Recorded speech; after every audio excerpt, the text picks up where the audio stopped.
SOS Nina. Aujourd'hui, on répond au problème de la commu cosplay et en particulier du coup ma commu qui m'a soumis plein de questions à travers un formulaire que vous pouvez retrouver dans le chat. N'hésitez pas, point d'exclamation formulaire si vous êtes sur Twitch. Et si vous êtes en rediffusion YouTube, vous pouvez le trouver dans la barre d'infos. Le principe, c'est que les gens remplissent un formulaire qui est anonyme. Et ensuite, on répond tous ensemble au questionnement du formulaire parce que ça permet d'apporter plusieurs points de vue. Le point de vue des viewers, le mien, et puis parfois Valentin quand on l'invoque, parce que les gens ici peuvent l'invoquer. On a le chat qui vous dit bonjour, ici ils sont adorables, merci. Et on va commencer tout de suite par un questionnement, en fait dans l'ordre dans lequel j'ai reçu les formulaires, donc le questionnement étant sur les concours cosplay. Première question, premier problème qui revient souvent aussi sur mes streams quand on fait des streams de react de concours, ça arrive. Donc le problème s'appelle « Après un concours cosplay ». J'ai participé à un concours cosplay mais je n'ai pas gagné de prix. Les autres participants étaient doués. Comment faire pour continuer? Comment gagner un concours? Comment se remotiver à participer? Le jury m'a dit de refaire une nouvelle presta mais je ne sais pas comment la rendre plus originale. J'ai l'impression d'être nulle et de ne pas comprendre pourquoi ni quoi faire pour réussir. Et ensuite j'ai un petit mot adorable qui dit merci beaucoup pour ton aide précieuse dans notre passion, tu es une référence dans le domaine, j'espère que tu continueras encore longtemps comme ça, tu es incroyable, cœur, c'est adorable, merci à la personne qui a écrit ce petit formulaire, c'est très gentil. Donc globalement le problème c'est, j'ai fait un concours cosplay, j'ai perdu, ça m'a complètement démotivée, je suis abattue et je ne sais plus quoi faire. Le problème en gros si on le résume c'est, j'ai perdu un concours. Comment je vais gérer ma défaite à ce concours? Moi, c'est comme ça que je l'ai appelé, finalement, c'est gérer la défaite face à un concours cosplay. Enfin, d'un concours cosplay. C'est-à-dire, comment tu gères le fait de ne pas avoir gagné dans un concours cosplay alors que tu t'es investi émotionnellement et physiquement et financièrement, enfin, que tu t'es énormément investi dans le concours. Comment tu gères l'après-concours? Parce que, bah, on est peut-être 20, 30, 40 à participer au concours, mais il y a un gagnant et il y a un top 3, et il n'y a pas plus. Donc, le chat à vos claviers, vous pouvez partager vos expériences peut-être. Moi, je peux partager mes expériences aussi parce que j'ai déjà perdu des concours et il n'y a pas de souci. Mais avant toute chose, une phrase qui est importante, je pense, et on en avait parlé avec la Nikita dans la vidéo sur son interview, où j'ai donc posté une interview avec Nikita il y a 2-3 semaines, je crois, et on aborde le point des concours, et on dit quelque chose, et je pense que c'est quelque chose que les gens n'écoute pas assez et n'intègre pas assez, c'est qu'à partir du moment où tu participes à un concours, il faut accepter que faut se préparer à la défaite. En fait, t'as plus de chances, en termes de pourcentage, de perdre que de gagner, parce qu'il y a une chance sur 30 de gagner, mais t'as 29 chances sur 30 de perdre. C'est pas vraiment des chances dans les probabilités, dans le sens où c'est pas tirage au sort et on voit qui gagne, qui perd. Tu peux faire bouger des variables en augmentant ton pourcentage de chances de gagner par un choix de costume, des techniques, des machins. Donc tu peux forcément faire des leviers pour avoir un pourcentage de chances beaucoup plus important de gagner. Mais ce que je veux dire, c'est que c'est pas évident de gagner et c'est pas, ça devrait pas être la première chose à laquelle on pense. Ça devrait pas être je vais gagner, comment je vais être sur le podium et comment je me représente sur scène avec mon petit trophée. Parce que c'est assez facile de se dire ok je vais gagner et tous les projecteurs vont être sur moi et j'aurai mon petit trophée et là je serai comme ça. Ça c'est assez facile de s'imaginer comment on va gagner, mais je pense que les gens quand ils commencent à un concours, ils disent pas ok mais qu'est-ce qui se passe si je perds? Et ça, c'est un vrai truc à prendre en compte quand tu vas participer à un concours, c'est de se dire, ok, il y a des chances que je ne gagne pas, c'est possible, parce que X ou Y raison. Déjà, pourquoi je fais ce concours? Quelles sont mes motivations derrière? Et est-ce que j'ai, on va dire, les épaules, ou les nerfs solides, ou la distance possible avec ce concours pour ne pas être détruite si je suis pas gagnante. Je rattrape le chat. Salut Winry, c'est encore plus quand c'est un roi dans temps où il y a un gagnant, parfois un dauphin, c'est tout. Exactement comme à l'ECG, il y a juste un gagnant, il n'y a même pas de top 3, il n'y a pas top 3 costumes, parce que maintenant il y a des concours, t'as top 3 costumes, top 3 prestats, puis coup de cœur, puis machin, ça multiplie les prix, c'est assez stylé. Mais quand tu fais des concours CFC, des concours ECG et tout, t'as juste le top 1 et le dauphin pour remplacer, donc là t'as encore moins de place. La Tipeee nous dit que ce n'est pas parce que tu n'as pas de prix que ce que tu as fait n'a pas de valeur. Tout à fait, on va rentrer là-dedans, on va aussi étayer ça. Mais effectivement, il y a aussi le rapport à perdre ne veut pas dire qu'on est nul, ou perdre ne veut pas dire qu'on n'a pas travaillé, ou perdre ne veut pas dire qu'on n'a pas fait le max. Perdre, ça veut dire qu'au moment T, à l'instant T, quelqu'un a fait mieux, ou on a décidé que quelqu'un avait mieux rempli les critères de notation du concours. Et ça, c'est extrêmement important, parce que le principe d'un concours, c'est que tu peux être extrêmement doué. Si t'as plus doué, il gagne. Et c'est vrai pour le cosplay, mais n'importe quel autre concours.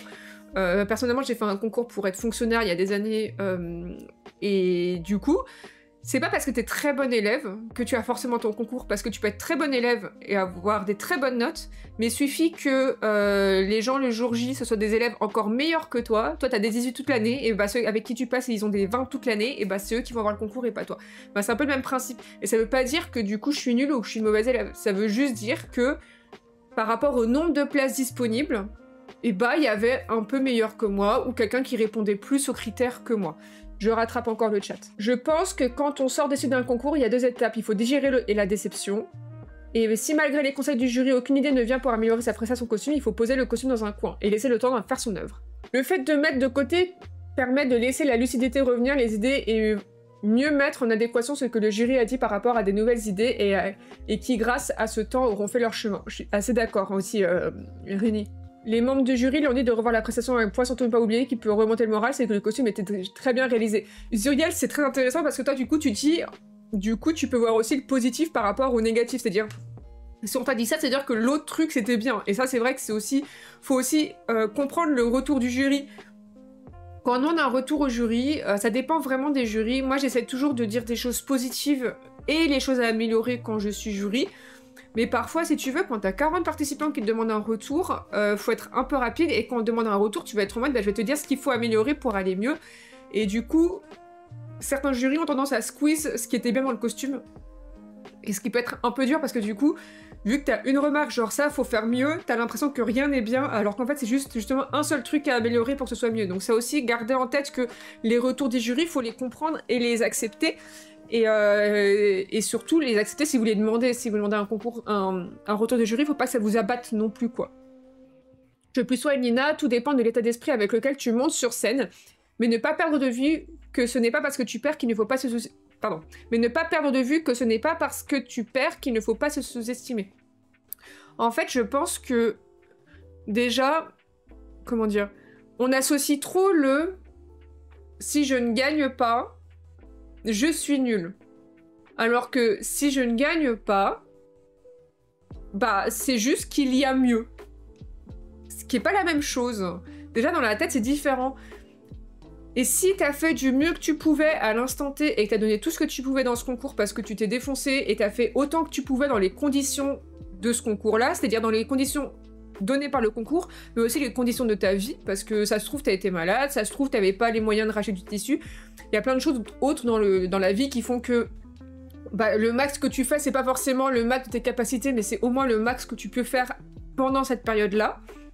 Mais en fait, faut pas se sentir nul, faut plutôt se sentir fier. Ok, j'ai perdu, c'est triste, j'ai une déception, comme dit Rini, faut accepter la déception, mais il faut aussi se dire, mais attends, ok, j'ai perdu, mais t'as vu tout ce que j'ai fait, j'ai accompli mon costume jusqu'au bout, je l'ai fini. En plus, j'ai fait le mieux que je pouvais, franchement, j'ai pas lâché prise. Enfin, en fait, faut aussi voir le positif et se concentrer sur le défi qu'on a justement surmonté, parce que le défi, c'est pas de gagner, le défi, c'est déjà de participer, de passer sur scène et de mener au bout son projet, c'est déjà fou. Donc déjà, essayez aussi de se raccrocher à ça et de se raccrocher à ce qu'on pense être bien et tout. Rappelez-vous que l'art subjectif, donc à niveau équivalent, bah il y a le jugement des gens. Moi ça je l'ai toujours dit, je sais que tout le monde n'est pas d'accord avec moi. Vous prenez le même concours, tu prends 4 jurys samedi, 4 jurys dimanche avec les mêmes participants, les mêmes prestats exactement, t'as 2 tops différents. Voilà. C'est-à-dire que t'as beau avoir une grille de notation assez détaillée, mis à part des costumes sur lesquels il y a une sorte comment dire, tout le monde est d'accord dessus, j'ai pas le mot, j'ai perdu mon mot, mais il y a un mot pour ça. Mais en gros, où tout le monde est d'accord sur le fait que c'est des gagnants, c'est pas le plus courant.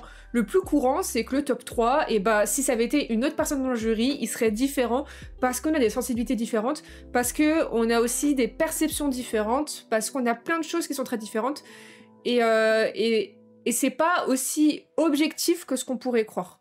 Et c'est normal, et ça, c'est quelque chose à intégrer aussi, parce que c'est quelque chose qui rentre en compte en fonction du jury qui va vous juger. Et ça ne veut pas dire qu'il faut en vouloir au jury, ça ne veut pas dire qu'il faut s'en vouloir à vous, ça veut juste dire être lucide sur le fait que on n'est pas tous...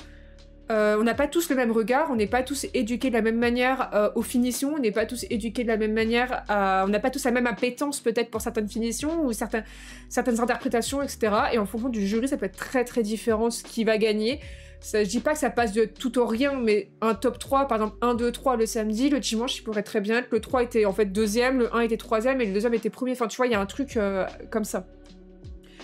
Je rattrape encore le chat. Je pense qu'il faut valoriser l'expérience. L'objectif, c'est de tirer quelque chose de positif. Le fait de s'être dépassé, d'avoir fini son cursus dans les temps, d'avoir rencontré du monde, etc. La victoire, c'est une récompense, mais ce n'est pas la seule. Ça, je suis d'accord. Il y a toute l'idée... c'est comme quand on parle dans les émissions télé, toutes les idées de c'était une très belle aventure, c'était une expérience.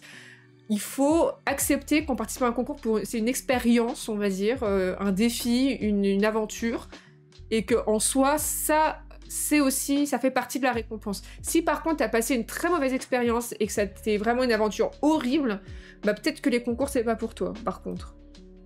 Même si t'as pas de prix, il ne faut pas voir comme du temps de l'argent perdu, même si t'as pas remporté de récompense, tu as appris des nouvelles choses. Tu t'es amélioré par la pratique, le concours t'aura quand même apporté, nous dit Tugikage, je suis d'accord, tu peux prendre... tu peux...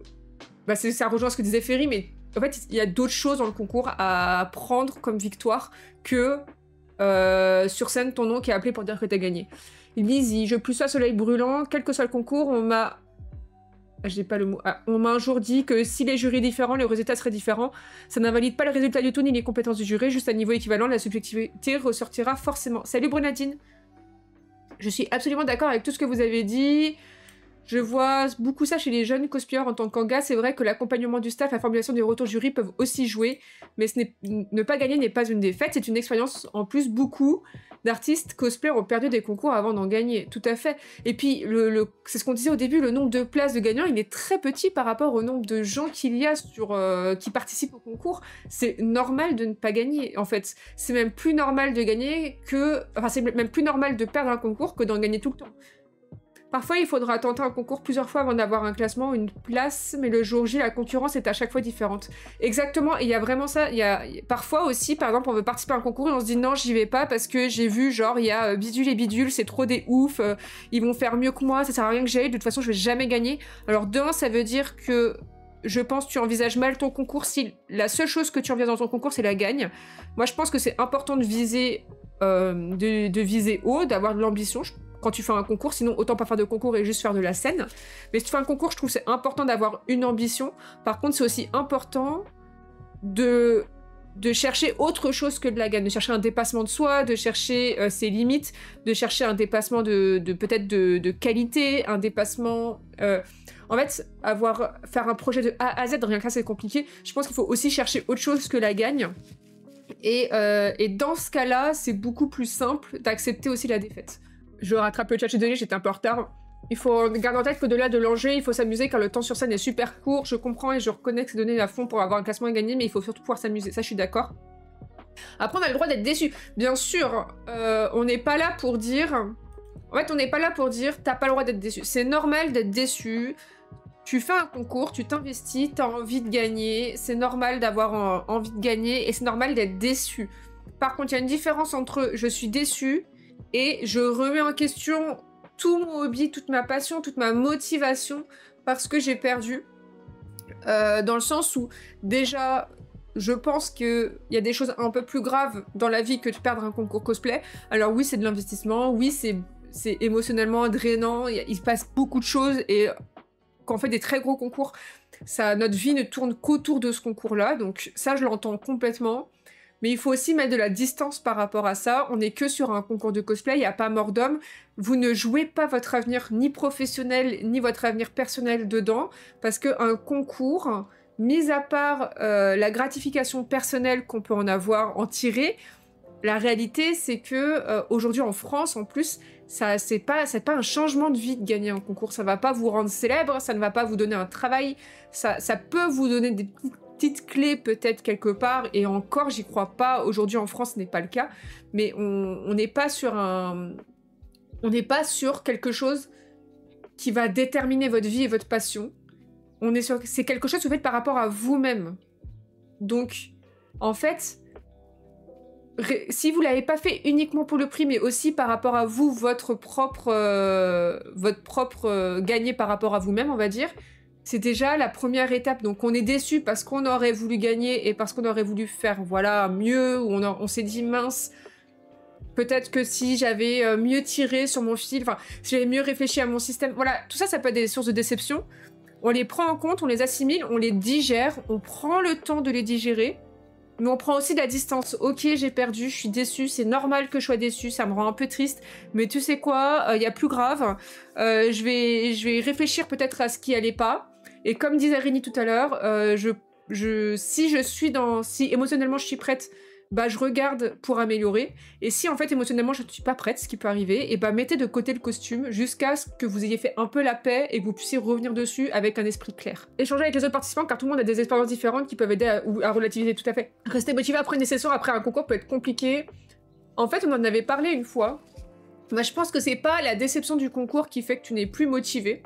Je pense que ça s'ajoute à quelque chose, mais que la raison principale pour laquelle tu es démotivé après un gros concours, surtout si tu l'as perdu, c'est qu'en fait, tu as amené à terme un projet de A à Z, que le résultat de ce projet, même à ceux qui gagnent, parfois ils n'arrivent pas à se motiver après, en fait, c'est que tu arrives à la fin d'un très gros projet qui t'a sûrement pris des mois de travail, qui t'a pris une charge mentale énorme, et du coup, au moment où tu perds, en fait, t'as un peu toute la pression de ton projet qui redescend, et du coup, en fait, c'est pas que t'es plus motivé, c'est que t'as une sorte de crash, de putain, il y a plus de pression, c'est fini. Et en plus, comme t'as perdu, c'est fini. Parce que tu ne vas pas, en général, marketer ta défaite. C'est-à-dire que quelqu'un qui gagne, il va marketer sa victoire. Il va dire « Ah, vous avez vu, j'ai gagné !» Tu marketes ta victoire, tu l'utilises sur les réseaux, et en fait, ça fait vivre le moment plus longtemps, et ça te permet de repartir sur une nouvelle motivation. Là où, quand tu perds, c'est plus dur de marketer. C'est-à-dire que tu vas pas marketer en disant « Ah ouais, j'ai perdu les gars, bang bang, on est trop bien et tout. » Voilà, tu vas pas trop le marketer. Du coup, c'est comme si ça faisait un stop. Et dans le stop, après, bah, redémarrer, c'est toujours un peu difficile. Et ça peut être un peu compliqué, mais je pense que c'est vraiment pas le fait d'être déçu d'avoir perdu, je pense plus que c'est le fait d'avoir une fin de projet qui s'arrête brutalement. Je le dirais plutôt comme ça. Et du coup, pour se remotiver, moi je pense vraiment 100% que c'est ce que disait Rini tout à l'heure, c'est qu'il faut se laisser du temps et prendre de la distance. En fait, si on est trop dans une tête tout le temps des « Ah, j'ai perdu, mais du coup, il faut que je refasse un concours pour regagner, machin et tout », en fait, t'as même pas le temps de digérer ton échec, on va dire, que t'es reparti sur un concours. Du coup, t'es pas motivé, parce que t'es encore dans ta gestion un peu de « Ok, mon projet n'est pas abouti, là, mon projet est mort », une sorte de deuil de projet, quoi. Et je repars sur un nouveau, et je me laisse pas le temps de respirer. Du coup, je me laisse pas le temps d'assimiler ce qui m'a plu, ce qui m'a pas plu, comment intégrer, comment peut-être me mettre dans un nouveau concours, dans un nouveau mood, un mood peut-être plus bienveillant avec moi-même, ou plus, je sais pas, enfin, non mais oui, il y a plein de manières de marketer, faut être qu'on perde, hein, ça y a pas de souci, mais c'est pas le plus commun. Mais oui, Ferry qui nous dit qu'elle a marketé le fait qu'elle n'a pas gagné parce que t'étais fière d'avoir sauté le pas, moi je trouve que marketer sa défaite, c'est hyper bien, parce que ça montre justement que la défaite, c'est pas une fin, qu'on apprend des choses, que c'est pas grave, que c'est chouette.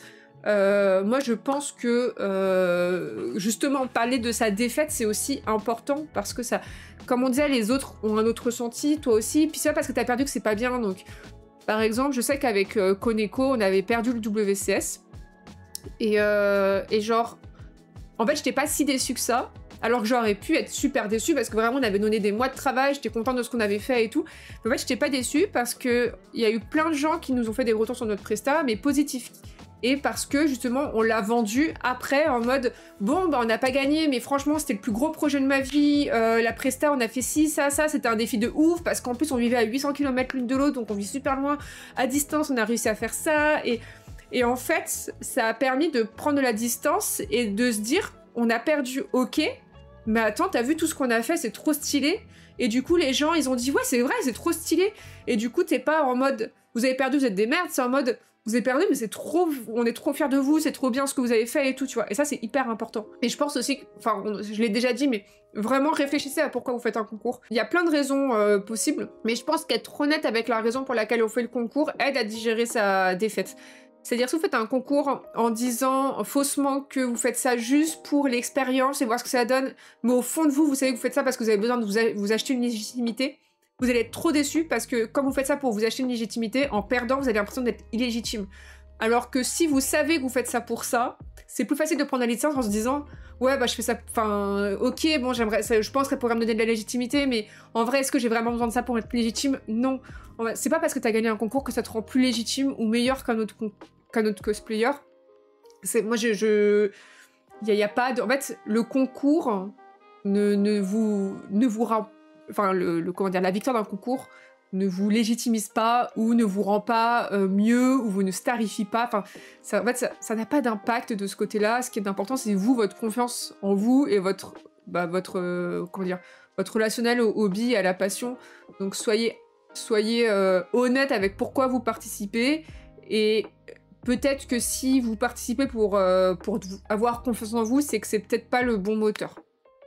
Je pense qu'il faut mieux avoir confiance en soi puis participer. Voilà. Parce que si t'as pas confiance en participant, quand tu perds, effectivement, tu te sens nul.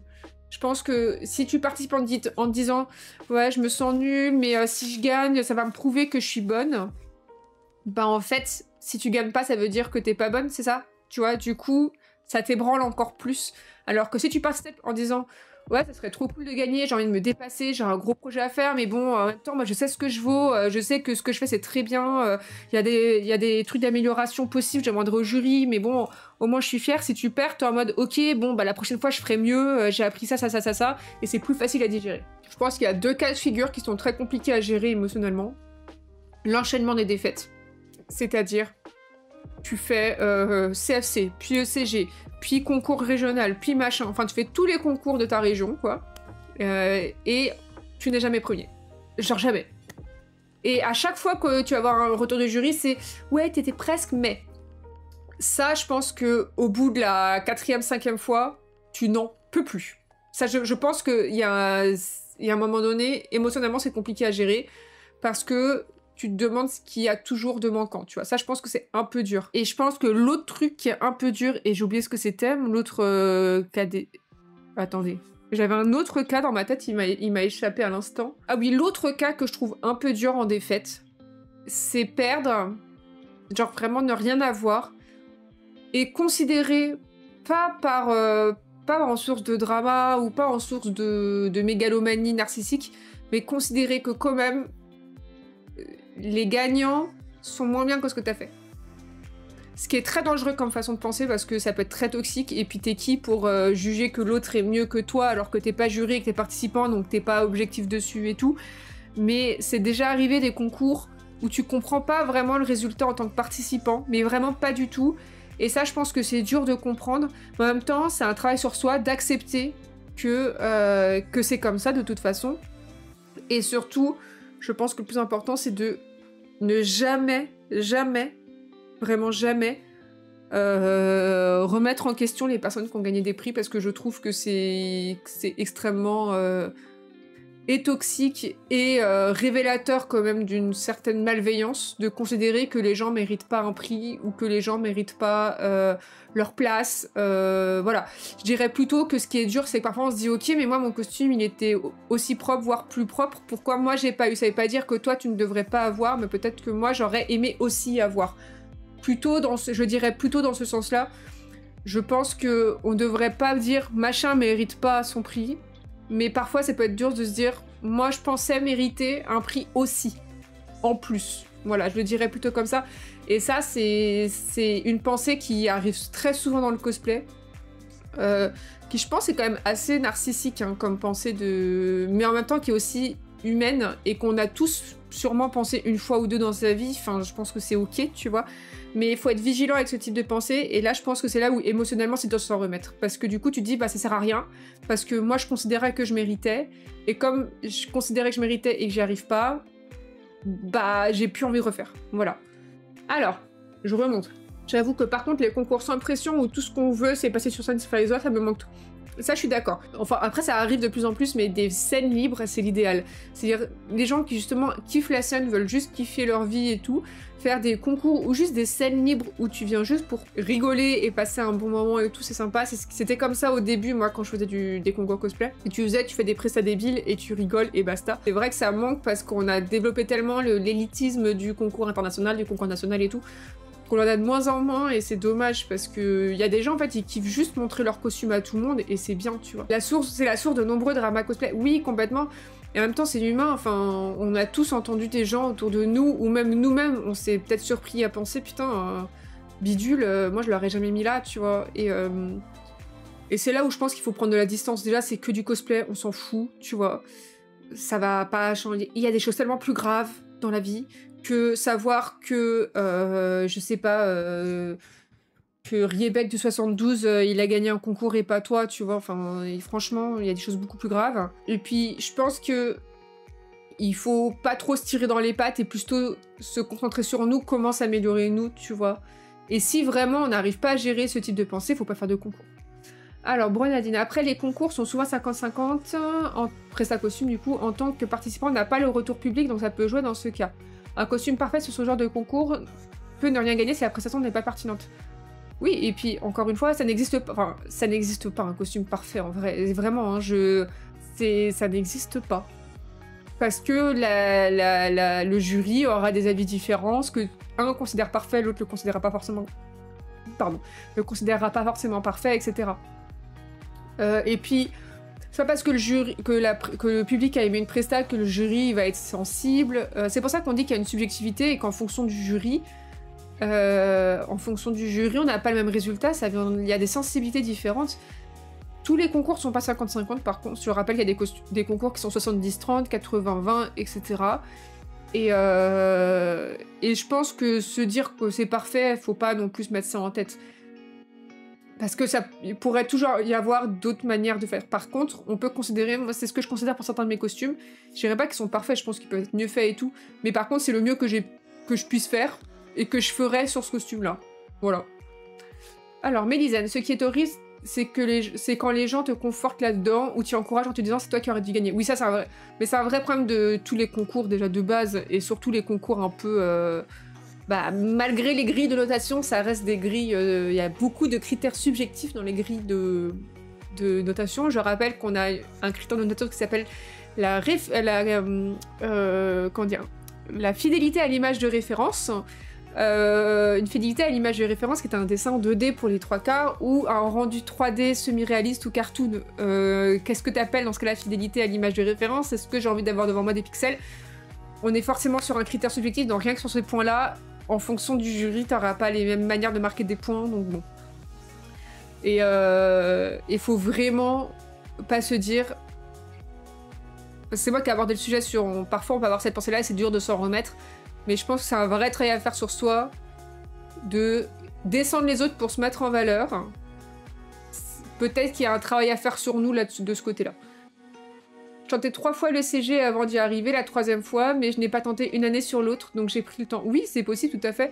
Je pense d'ailleurs que c'est plus simple de pas tenter tous les ans, tout le temps, jusqu'à être essoufflé, et peut-être se laisser un peu de temps, réfléchir, voir ce qui marche pas, et encore une fois, tout dépend des concurrents. Il y a des années où la concurrence, elle est super dure, des années où la concurrence, elle est un peu moins dure, et c'est comme ça, et ça fait partie du concours. Il y a un facteur aussi chance sur le nombre de concurrents, le type de concurrent qu'il y a, etc. Il y a des années où c'est que de l'armure, et toi t'es la seule tissu, et peut-être que ça va se démarquer, et une année où il y a que du tissu, et donc c'est l'armure qui va se démarquer, ça dépend de plein de choses. Mais rien que l'ordre de passage sur scène influe vos notations.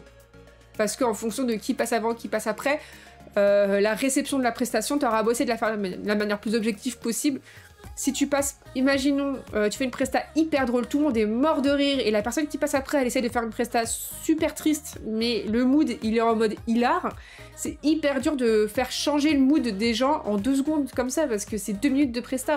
On n'a pas le temps d'installer vraiment un truc, et en fonction de l'ordre de passage, ça change tout. Maintenant, j'aimerais refaire en solo, mais là aussi, je prends le temps et je représentais quelque chose quand je serai prête. Oui, mais en fait... Pour revenir à la personne qui disait je sais pas comment rendre plus original, j'ai l'impression d'être nulle et de pas comprendre pourquoi ni quoi faire pour réussir. Je pense que la personne qui m'a envoyé le formulaire, il faut surtout qu'elle prenne du temps et soit qu'elle se réconcilie en fait avec son costume, sa presta et son passage sur scène, parce que j'ai l'impression qu'en fait il y a une forme d'incompréhension, et dans l'incompréhension, je sais pas, moi, là je parle de moi, je suis désolée, mais quand je comprends pas un résultat par rapport à moi, j'ai tendance à rejeter le truc. Genre, à rejeter le costume ou rejeter la presta et tout. Et peut-être que cette personne a ça, et dans ce cas-là, se réconcilier aussi avec, c'est important. Pour résumer très grossièrement, j'aurais dit, déjà, donc quand on est déçu de son concours, prendre le temps d'accepter, relativiser quand même énormément, ce n'est qu'un concours. Accepter que c'est normal d'être déçu, mais que c'est pas si grave, on va le dire comme ça. Travailler sur le cheminement qui nous emmène à faire un concours et prendre ce qu'il y a à prendre dessus. Et se préparer à la défaite quand on fait un concours. J'aurais dit grossièrement ça. En fait, entourez-vous aussi de personnes qui vont plutôt être bienveillantes avec vous et vous aider aussi à digérer ça. C'est pas grave, t'as fait le mieux que tu pouvais, la prochaine fois tu feras encore mieux et tu pourras retenter ta chance, tu vois. Prenez le positif et essayez de mettre le négatif de côté, et c'est ok de pleurer pendant 1 ou 2 jours d'avoir perdu, ça arrive à tout le monde, on l'a tous fait d'avoir pleuré. Je dis pas que c'est pas bien de pas pleurer et tout, mais il faut pas que ça remette en question en fait et vos compétences entières et votre passion. C'est-à-dire faut pas que parce que vous ayez perdu vous disiez que vous êtes nul, que ça sert à rien tout ce que vous faites, que le cosplay c'est de la merde et tout. Soyez triste, prenez de la distance, faites la paix avec vous-même et concentrez-vous sur ce qui a marché. C'est dommage, mais c'est pas grave, c'est pas grave. Il y a des choses, voilà, tu y feras mieux la prochaine fois, t'as fait un super costume, t'as mené jusqu'au bout ton truc, et je suis trop fière, et puis t'as vu comme t'as bien fait cette technique-là, tu la connaissais pas, t'as appris toute une nouvelle technique, et t'as vu la presta, non mais tu te rends compte, t'es passé devant 300 personnes, c'est fou. Enfin, il y a tellement de choses positives à dire que c'est... Concentrez-vous là-dessus. Et plutôt que dire t'aurais dû gagner, nous dit Mélisène, dites plutôt tu étais mon favori, c'est vraiment horrible de dire ça, ça conforte le sentiment négatif, ne faites pas ça. Je suis d'accord. En plus, moi ce que j'aime pas quand tu dis t'aurais dû gagner, c'est que tu considères que les autres méritent pas, et ça j'ai beaucoup de mal dans cette idée de... Enfin, j'ai vraiment cette vision de écraser les autres pour monter, et ça, c'est vraiment tout ce que je déteste dans ce type de... C'est une mentalité que j'ai en horreur, d'écraser les autres pour monter. Je pense qu'on peut tous monter ensemble, tu vois, et que c'est très bien. Et vraiment, ne dites jamais tu aurais dû gagner. Tu peux dire « Ah, moi, t'étais mon favori, j'ai adoré ce que t'as fait, je suis trop fière de toi. » Il y a plein d'autres choses à dire que t'aurais dû gagner. Du coup, on va passer au sujet suivant. Voilà, je propose qu'on avance. Le titre. Choisir s'il faut doubler un costume et quelle finition faire par rapport à ça. Donc décris ton problème. C'est un peu 2 problèmes en un, mais ça se rejoint. Il y a certaines pièces où je n'arrive pas à déterminer s'il vaut mieux doubler ou pas. En fait, je ne connais pas les critères pour choisir l'un ou l'autre. Et ensuite, pour les finitions, je sais poser une doublure de manière invisible à la main, mais je ne sais pas s'il y a d'autres possibilités pour poser une doublure, et ce qui est le plus judicieux. Ensuite, le grand flou pour moi, c'est d'avoir des finitions propres sans doublure. Quel type de couture faire, des coutures simplement ouvertes, des coutures surjetées, des coutures anglaises, autres. Je ne sais absolument pas ce qui est le mieux. Et aussi, comment faire les bas de vêtements, par exemple le bas des jupes ou des hauts, est-ce qu'il vaut mieux un ourlet roulotte et un revers, un biais, ou dans quelle situation utiliser quoi. Des cas concrets d'un projet que j'ai où je bloque dessus, Kate de Shadow House. Ah, il y a les images, donc j'irai voir. Je ne sais pas si je dois doubler la jupe au vu de la quantité de tissu à doubler et de jupons en dessous, parce que je veux quand même faire un costume qualitatif. Mais du coup, je ne sais pas si c'est vraiment utile de le doubler. Et la chemise sous la veste, pareil, je ne sais pas s'il faut doubler, quel type de couture faire, etc. Hop, j'ai affiché l'image. Bon appétit à ceux qui mangent en même temps ou qui vont manger. Donc, en fait, il y a plusieurs questions en une, qui sont, en gros, quel type de finition il existe pour faire des belles finitions, est-ce qu'il faut toujours doubler, etc. Et pour ce costume en particulier, qu'est-ce que je fais comme... quelle solution je prends? Alors déjà, il y a plein de finitions possibles qui sont toutes très propres. Tu les choisis pas pour les mêmes raisons. Tu les as quasi toutes citées, en fait. L'ourlet rouloté, Alors pour les ourlets, t'as l'ourlet rouloté, bon t'as la doublure bien sûr. Tu as l'ourlet plat, le revers quoi, le biais. Et tu as aussi les bords bruts, qui peuvent être une finition pour certains types de costumes. Comment tu choisis, ça dépend de ton tissu, ça dépend du tombé que tu veux, ça dépend de tellement de choses en fait que c'est impossible de dire dans tous les cas faut mettre un biais. Parce que en fait, chaque technique va apporter plus ou moins de souplesse, va apporter plus ou moins aussi de définition, plus ou moins de... Enfin, va plus ou moins se prêter au costume, donc de manière générale, t'as pas une finition type qui va bien. Par contre, il faut avoir des belles finitions si tu veux un costume qualitatif et une finition qui dure bien sur le temps. Plus ton tissu est fin, plus tu iras sur l'ourlet rouloté, et plus ton tissu est épais, plus tu iras peut-être sur un revers ou même sur une doublure, pourquoi pas. Pour les coutures à l'intérieur, si tu dis si on double pas, qu'est-ce qu'on fait? T'as plein de manières. Tu as la couture anglaise, tu as ce qu'on appelle des ganses. Donc c'est en fait tes coutures, au lieu de les surjeter, tu mets un biais tout le long de la couture. Ça se fait beaucoup pour les vestes, voilà, parce que ça rigidifie un peu. Tu as le surjet, effectivement. Tu as, comme sur les jeans, alors j'ai plus le nom exact de cette technique, mais tu sais, sur les jeans, en gros, tu rabats la couture et tu couds sur l'endroit à plat en rabattant. Tu as les doublures, effectivement. Tu as les coutures fermées, surjetées. T'as 20 000 techniques de finition. Et pareil, il faut faire attention à avoir la technique qui correspond à ce que tu fais. Si tu as un tissu, par exemple, fin et transparent, en général, on va sur les coutures anglaises, mais il faut pas qu'il y ait trop de courbes, parce que les coutures anglaises, c'est très mauvais pour les... Enfin, ne prends pas bien les courbes. Si tu as beaucoup de courbes, on va aller sur un truc, tu vas pouvoir cranter, donc peut-être une doublure, ou peut-être quelque chose où tu peux cranter, etc. Une couture recouvrée. Du coup, en fait, ça va dépendre de ton tissu. Est-ce que tu veux plus de... Comment on appelle ça? Est-ce que tu veux plus d'épaisseur ou pas? Plus tu mets de l'épaisseur, plus ça va rigidifier. Donc c'est aussi... Voilà, si tu fais un truc très fluide, faut pas avoir des finitions trop épaisses.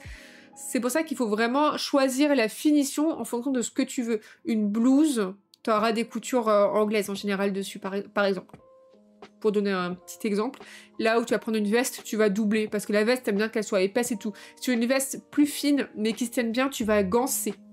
Et si vraiment tu veux faire un envers, mais qui est pas contre la peau, qui a pas beaucoup de frottement, et tu veux pas que ce soit trop épais, tu surjettes et tu ouvres les coutures. Alors, ensuite, pour répondre par rapport à l'image, donc je vous invite tous à regarder l'image. Donc la question c'était pour la jupe, est-ce que je la double vu la quantité de tissu à doubler et de jupons en dessous? Alors, pour moi, cette jupe-là ne se double pas du tout. Déjà, t'as un jupon en dessous. La doublure, c'est bien quand c'est contre ta peau, en fait. C'est-à-dire que tu doubles en général, soit quand tu vois l'envers, donc n'importe quoi, une cape, tu vas voir l'envers, bah, peut-être que ça peut être intéressant de doubler, surtout si tu as une autre couleur, là ça peut être pas mal. Ou quand c'est contre ta peau pour protéger les coutures. En fait, la doublure, elle va venir protéger la couture. Et en plus, du coup, si c'est un tissu fin, bah, ça va apporter plus de rigidité, plus d'épaisseur. Voilà, on va plutôt doubler pour ce choix-là. Ou parce que la matière contre la peau est pas agréable, ça peut arriver aussi. Moi, je double énormément en coton parce que je suis très sensible à certaines matières et du coup, je préfère avoir du coton contre la peau que du synthétique. Donc, la jupe, là, est-ce qu'il y a un intérêt technique à la doubler? Je pense pas, parce que tu as effectivement un jupon en dessous. Faut juste faire un ourlet, un ourlet tout du long. On est sur des plis qui ont l'air très définis, on n'a pas l'air d'être sur une jupe qui est très flottante. Donc là, on va sur un ourlet plat, donc un revers, comme tu disais, où tu vas le plier une ou deux fois en fonction de ton tissu. On le fait en finition correcte, c'est-à-dire que si tu le pliques une fois, il faut le surjeter pour bien le finir à plat. Et surtout, si tu doubles ta jupe, tu vas l'alourdir de ouf. Je pense pas que ce soit une bonne idée, étant donné que tu as déjà un jupon qui doit supporter le tissu. Si en plus tu vas doubler, tu rajoutes du poids, c'est pas forcément la meilleure technique. Donc faut le faire proprement, les finitions très propres. Donc si tu as 3 coutures droites sur ta jupe, parce que je suis pas sûre des coutures très courbes, tu peux très bien partir sur des coutures anglaises pour avoir aucun bord brut. Moi j'aime bien les coutures anglaises parce que tu n'as pas de bord brut et du coup sur des tissus qui s'effilochent beaucoup, bah ça vieillit très bien. et un bel ourlet bien plat, bien repassé, bien fait. Voilà. C'est du velours, donc c'est très lourd. Oui, donc raison de plus, non, ne double pas ton velours. Vraiment, ne le double pas. Sur du velours, j'aurais même tendance à pas faire de... Oula. Peut-être pas de couture anglaise, du coup, sur un velours. Faut le tester. Tu surjettes et t'ouvres. Ça peut être pas mal. Si t'as pas de surjetteuse, fais une couture anglaise dans ce cas-là. Parce que le velours, il peut s'épioter un peu. Ça, c'est... Après, ça met des peluches partout et c'est chiant. Du coup, soit une couture anglaise, soit faut bien surjeter. Tu repasses bien sûr. Je rappelle que 80% de votre finition propre, elle vient du repassage. On repasse avant, pendant, après, tout le temps. Chaque étape, il y a du repassage. Du coup, tu repasses bien en ouvrant tes coutures, tu repasses bien ton ourlet, tu repasses tout correctement. C'est ça qui va faire que tu auras vraiment des belles finitions. Donc pour la jupe, pas de doublure. Un ourlet, soit simple, soit double, en fonction des finitions que tu as. Et pour ta couture, soit tu fais un surjet et t'ouvres proprement, soit tu fais une couture anglaise. Voilà. Ensuite, il y avait la chemise. Hop, voilà. Donc cette chemise-là, la question c'était... Je ne sais pas s'il faut doubler, quel type de couture faire. C'est les mêmes questionnements que j'ai expliqués au début. Donc ta chemise, pareil, tu doubles pas. Normalement, une chemise, ça ne se double pas. La plupart des chemises, tu as deux types de finition. Encore une fois, soit le surjet est ouvert, soit une couture anglaise. Comme je disais, les coutures anglaises, le truc, en fait, c'est que ça ne prend pas bien les cours. Donc sur les choses très cintrées ou les coupes de princesse, les coupes princesse avec la poitrine qui est prise arrondie, en général, tu vas pas faire de couture anglaise parce que ça ne va pas bien tourner, on va dire. Ça dépend aussi de ton tissu. Moi, je serais allée sur un tissu très fluide, type mousseline, tu vois, type un truc du genre. Et du coup, j'aurais tendance à avoir fait des coutures anglaises proprement et terminer au surjet celle qu'il faut. Voilà. Quitte à faire quelques finitions au biais, par exemple sur le col pour que ce soit tout propre et que ça se tienne bien et que c'est un peu plus de... que ça tienne un peu mieux, peut-être faire une finition à l'intérieur au biais. Tu comptais prendre du coton. Ça dépend quel type de coton. En fait, ça dépend quel type de coton tu prends, parce que coton c'est une matière, c'est pas un tissu, enfin, c'est pas un tissage. Donc ça dépend quel type de coton tu prends. Mais s'il est fluide, va sur des coutures anglaises, comme dit la Tipeee. Et s'il est pas fluide, dans ce cas-là, tu vas sur d'autres types de coutures. Là, j'ai l'impression qu'elle a des manches un peu ballon, non? Enfin, je sais pas. J'ai l'impression que... Enfin, pas ballon, mais tu sais, des manches assez fluides, assez lâches. Du coup, je serais allée sur un tissu fluide. Et j'aurais pas des coutures anglaises. Pour donner vraiment une réponse concrète à ta question. Et il existe des tissus spécifiques pour les chemises, tout à fait. Après, pour moi, c'est même pas une chemise, pour moi, c'est une blouse. Voilà. Pour moi, on est sur plus une blouse, donc on serait plus sur des tissus très fluides. Et pour les finitions, si je peux vous donner des conseils, ça va être de... Déjà, avant de faire sur votre costume, de tester sur des chutes de tissu les différents ourlets, les différentes tensions. Parfois, on a l'impression que genre l'ourlet, il est pas beau, l'ourlet rouloté, mais c'est juste un problème de tissu, pas de tissu, de tension ou un problème d'aiguille. Donc faites des tests sur vos finitions, sur des chutes, plutôt que sur votre costume final pour voir ce qui vous plaît, ce qui vous plaît pas. Pareil, si vous mettez du biais, quel type de biais, il y a des biais coton, des biais simili, des biais satinés, etc. Ça va changer complètement le tombé du tissu. Un biais simili va tellement rigidifier par rapport à un biais coton, par exemple, qu'il faut vraiment faire des tests avant pour voir comment ça va changer, en fait, le tombé et le rendu. Et faites ça sur des chutes. Et sur les finitions, vraiment réglez bien votre tension, prenez l'aiguille adaptée. Si on est sur un tissu fin, on prend une aiguille pour tissu fin, sinon ça va tirer toutes les petites, tous les tissages, ça va abîmer votre tissu, faites attention à ça. En fait, la finition, il y a la technique utilisée, c'est-à-dire biais, surjet, etc. Mais il y a aussi le matériel utilisé doit être bien utilisé et intelligemment utilisé. Utilisez des aiguilles adaptées, utilisez des fils adaptés, utilisez plein de choses qui s'adaptent bien. Attendez, je coupe le micro 2 secondes. Il faut mieux une belle finition simple qu'une doublure affreuse et non justifiée. Moi, je suis tout à fait d'accord. Salut Diana, comment vas-tu? Doubler pour doubler, c'est pas forcément hyper malin. Moi, j'ai tendance à beaucoup doubler mes tissus parce que, comme je vous ai dit, j'ai une fixation sur les matières. J'ai des problèmes sensoriels, voilà. Mais c'est pas forcément la solution idéale. Et parfois, doubler, ça rend le costume moins beau que s'il n'était pas doublé. Donc les finitions, on fait attention à choisir la finition qu'on veut, on fait des tests avant, il faut sortir l'idée qu'il faut absolument doubler. Par contre, il faut garder en tête qu'il faut absolument faire des finitions propres. Parce que les finitions propres, c'est ça qui va rendre votre costume qualitatif. Je le répète, je le redirai toute ma vie. Il y aura marqué ça sur mon épitaphe, les gars. Repassez constamment à chaque étape si vous voulez un costume propre. Et lavez vos tissus avant de les utiliser aussi. Est-ce qu'il y a des gens du chat qui ont des petits tips, des petites astuces pour faire des jolies finitions? Alors, laver en respectant les températures adaptées au type de tissu. Oui, oui, oui, oui, oui. Et comme dit Mélisène, j'appuie le repassage. Repasser à chaque étape, oui. Le repassage, c'est la vie. Donc respectez bien donc les températures, de bien repasser, faites bien sécher. Utilisez des outils pour des bonnes finitions. Il faut aussi que vos outils soient de bonne qualité, c'est-à-dire des épingles qui piquent bien. Si vos épingles, elles sont plus très pointues, ça va tirer les fibres, ça peut abîmer. Donc utilisez des épingles qui sont bien piquantes, des ciseaux qui coupent bien pour pas avoir plein d'à-coups. En fait, utiliser du matériel de qualité, ça aide aussi à avoir des finitions de qualité. Laver après, on risque de rétrécir le tissu et de plus rentrer dedans. Tout à fait. Non, il faut laver avant, vraiment c'est important parce que ça peut rétrécir jusqu'à 20% parfois, c'est énorme. Adapter aussi les températures de repassage et pâte sèche ou pâte mouillée si nécessaire. Tout à fait. Moi j'utilise beaucoup de pâte sèche, c'est quasiment tout le temps. Pareil, une centrale vapeur, c'est pas mal aussi. Si vous n'en avez pas et que vous avez le budget d'acheter une centrale vapeur, c'est mieux qu'un fer à repasser, ça vous aidera pour repasser. Mais oui, si c'est du lin, on repasse avec une température de lin. Si c'est pas du lin, avec une autre température. Faites attention au transfert de... Avoir lavé le tissu avant, ça évite aussi que les tissus dégorgent les uns sur les autres. Belle finition égale pensez à changer vos aiguilles de machine. Effectivement, c'est ce que je disais tout à l'heure, on a les bonnes aiguilles, les bons fils, les bonnes tensions, mais aussi on pense à les changer, à nettoyer et détartrer un peu, enfin détartrer, dépoussiérer sa machine, c'est important là. Utilisez votre petite brosse que vous avez eue avec votre machine pour nettoyer un peu votre engrenage et tout. Pour faire des ourlets réguliers, tu peux pré-marquer les ourlets avec un feutre qui s'efface au fer avant de replier, repasser ton ourlet pour le marquer puis coudre. Tout à fait, il y a les stylos, les feutres effaçables à la chaleur qui sont très utiles pour bien marquer. Prendre son temps. Très important, prenez votre temps, ne vous précipitez pas, mais ne prenez pas trop votre temps parce que sinon on se pose trop de questions, il y a un juste milieu, tu vois.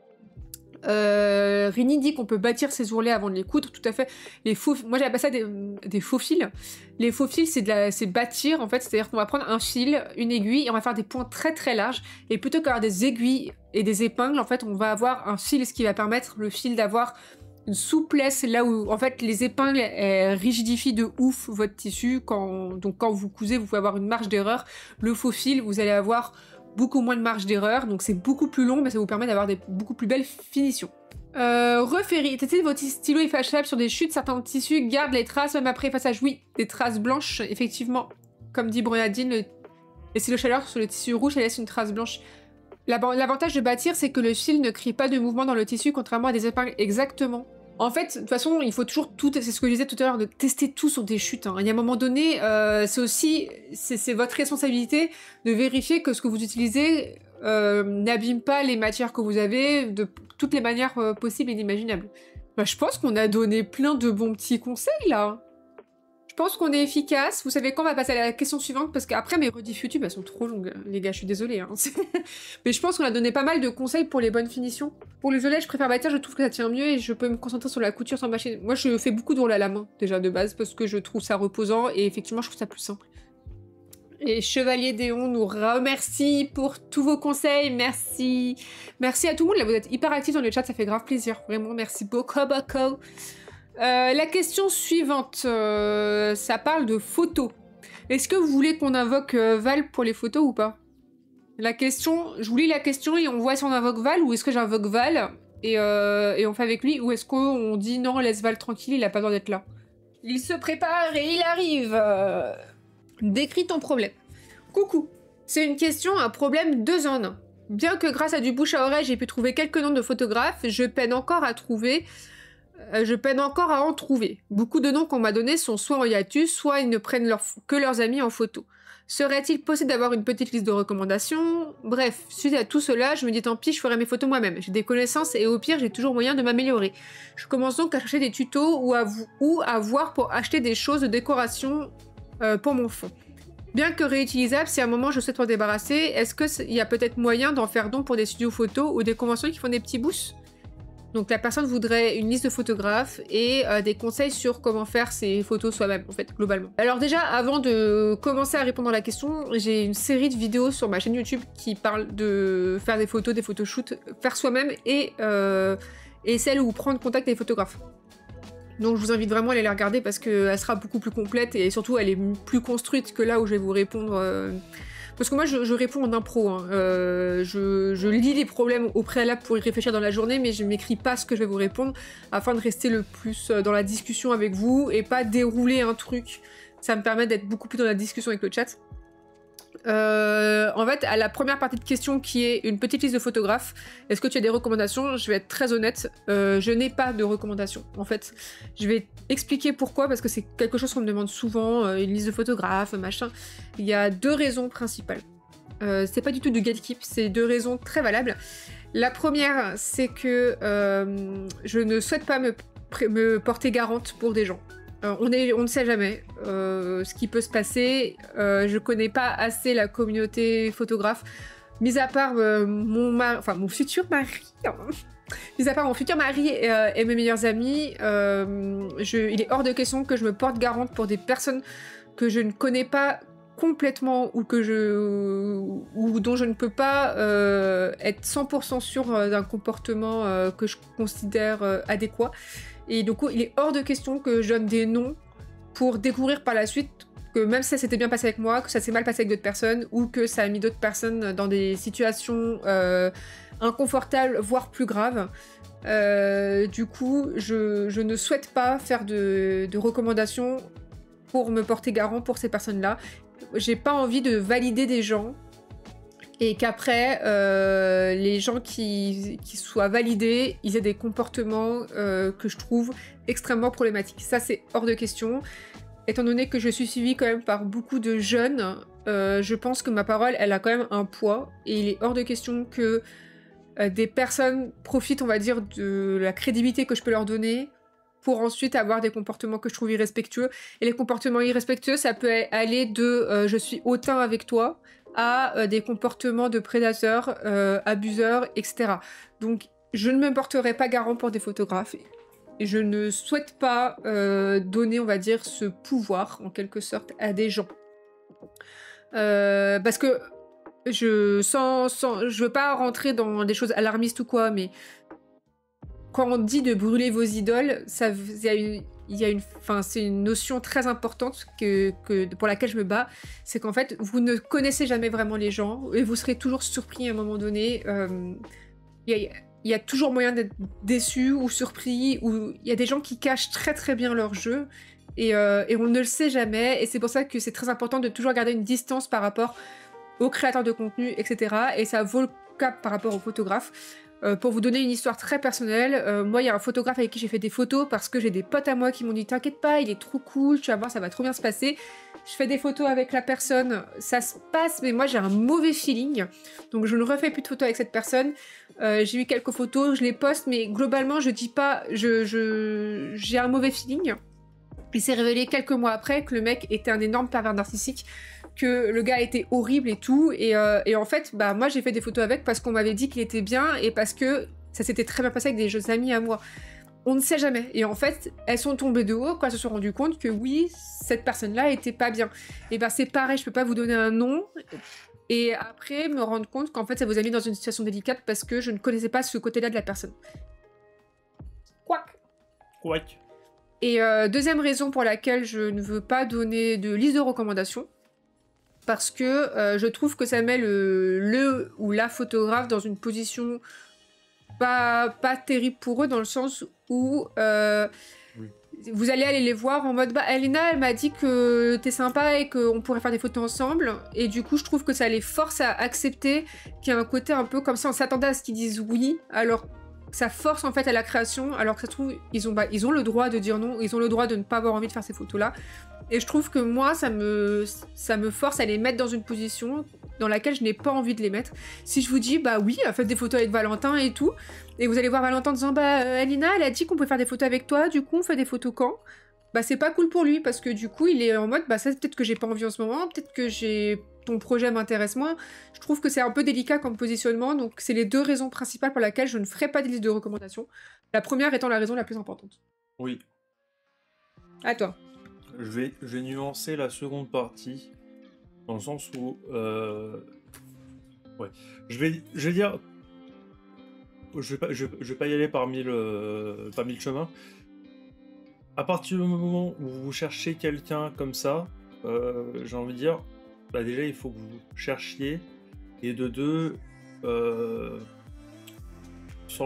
difficile de dire autrement, il va falloir mettre votre ego de côté parce qu'en fait vous allez peut-être avoir des refus. Ce qui est normal en fait, à partir du moment où tu demandes pour des collabs, tout ça, en fait ça risque d'arriver. Donc ça je préfère déjà le dire, et il faut chercher. Alors, comment chercher? C'est là qui est un peu compliqué, parce qu'effectivement... tu t'as décrit un peu le truc? Oui, tu veux que je le relise? Non, j'ai lu, entre-temps. Effectivement, c'est vrai qu'il y a...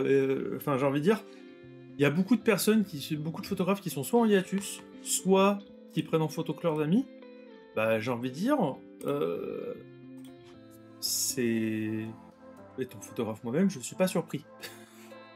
Être photographe, en ce moment, c'est pas super simple. Pour plein de raisons, surtout en France. De quoi? T'es trop beau. Là, je te voyais là, je te vois. C'est pas très simple. Bah, en fait, les conventions sont pas giga accueillantes. Il y a de plus en plus de restrictions pour les photographes. Il y a très peu d'avantages. Il y a peu de reconnaissance. Franchement, je sais que je suis pas le seul à être comme ça. Donc effectivement, moi je comprends pourquoi il y a de plus en plus de photographes qui font peu de conventions, qui font peu d'événements, et ou alors qui arrêtent la photo. Bon, c'est vachement...